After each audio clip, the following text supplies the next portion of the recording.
Before 2008, his fund was one of the largest on Wall Street. It was famous for the returns it guaranteed to its clients, up to 20% annually. Highly respected in the circles of American high finance, he was the president of NASDAQ, contributing to innovation in the world of investments. However, behind all of this, there was a $65 billion fraud. His name is Bernard Madoff, and this is the story of the biggest scam on Wall Street. Hello, everyone. This is Business Secret, and today we're talking about the Bernard Madoff scam. Bernard Lawrence Madoff, known as Bernie to his friends, was born in New York in 1938. His parents were not good role models, both working in finance with little success. For instance, his father had bankrupted 2 companies he had started. Perhaps because of this, Madoff didn't seem very interested in finance in his youth. He had 2 passions, swimming and Ruth, who had been the love of his life since high school. Thanks to his swimming instructor, Madoff found a job as a lifeguard on a Long Island beach. At the age of 21, in 1959, he married Ruth. A year later, in 1960, he graduated with a degree in political science from Hofstra University. That same year, Madoff obtained his broker's license and founded Bernard L. Madoff Securities together with his wife.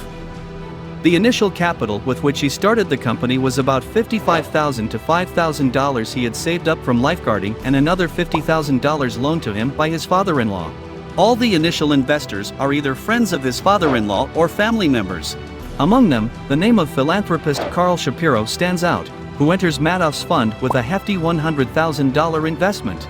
It's not clear whether Madoff's Ponzi scheme began in these early years, in the 1980s, or even later. Madoff claimed that the fraud only started in 1991. What we do know for sure is that during these early years, Madoff connected with investors in New York and Florida. He convinced them to invest in his fund, and impressed by the returns they received, they started spreading the word about him.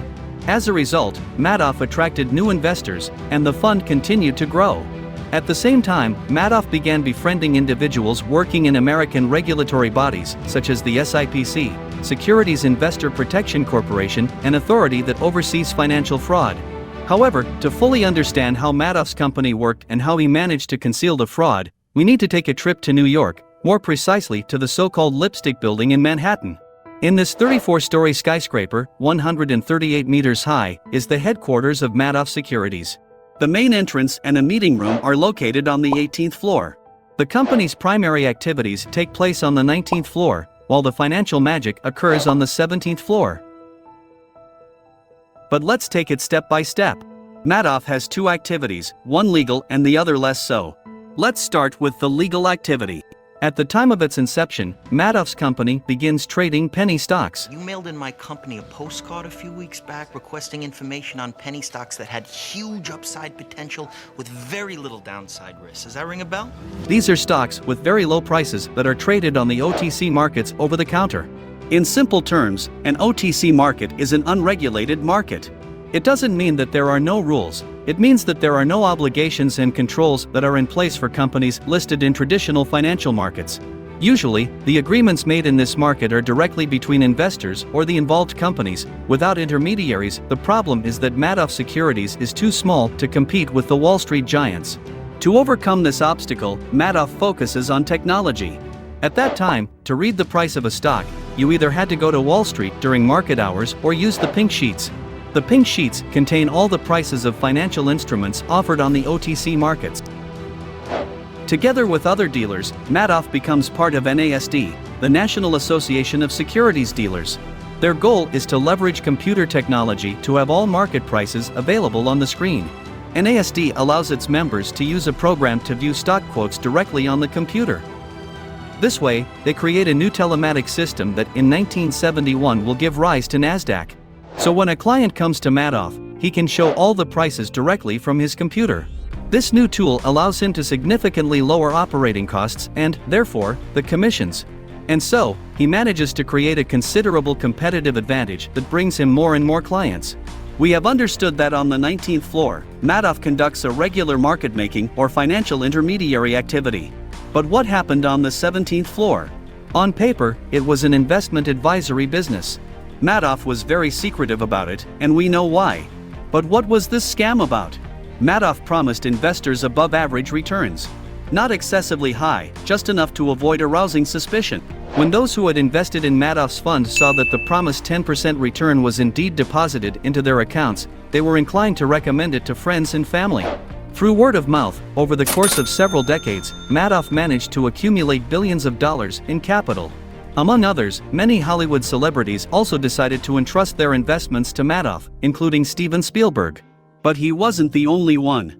What both the actors and more experienced investors didn't know was that there was this veil of magic on the 17th floor.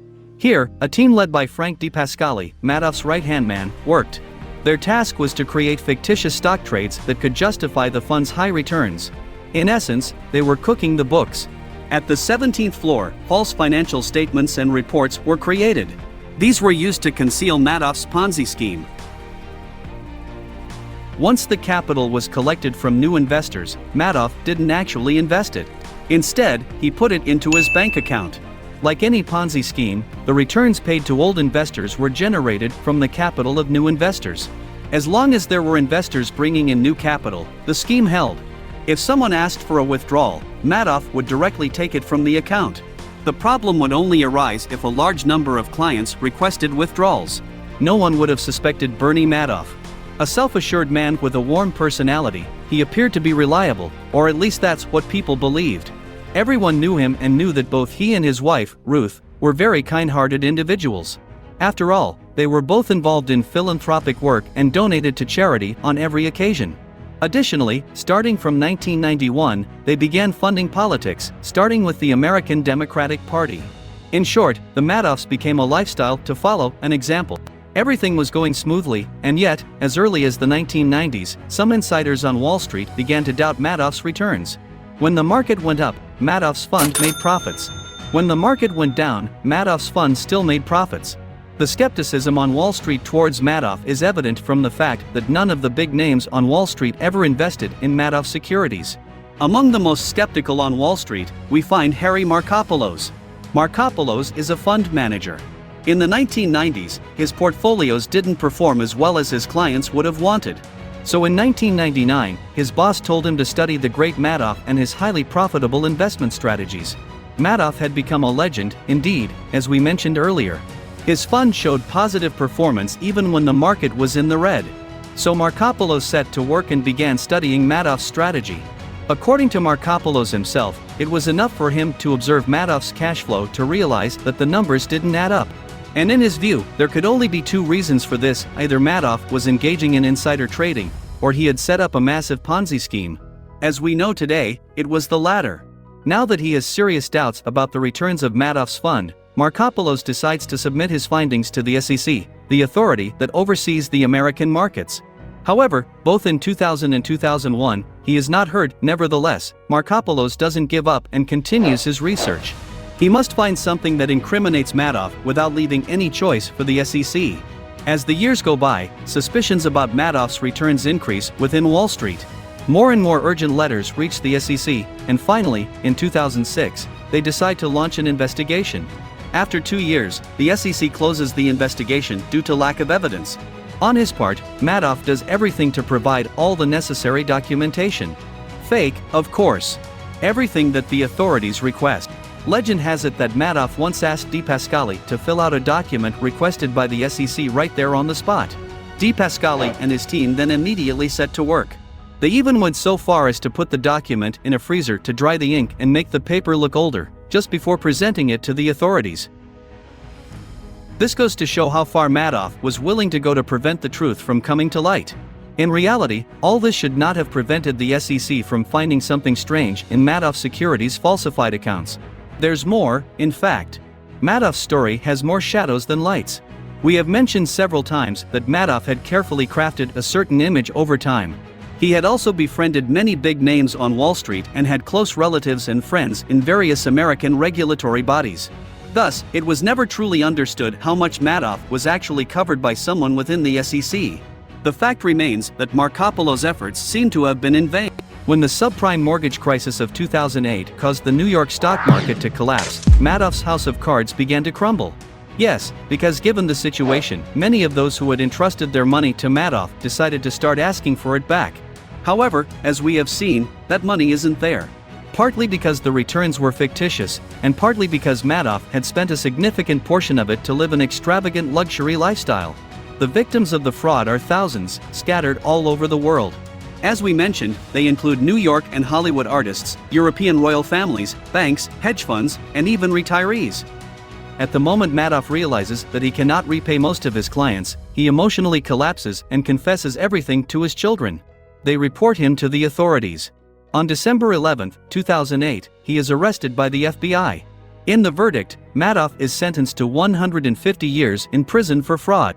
Unfortunately for him, he won't serve the full sentence as he passed away in prison due to natural causes in 2021.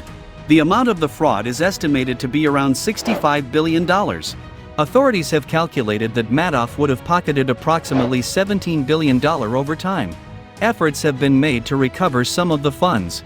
After the verdict, the U.S. authorities established the Madoff Trustee, an entity with the sole objective of returning as much as possible to Madoff's victims.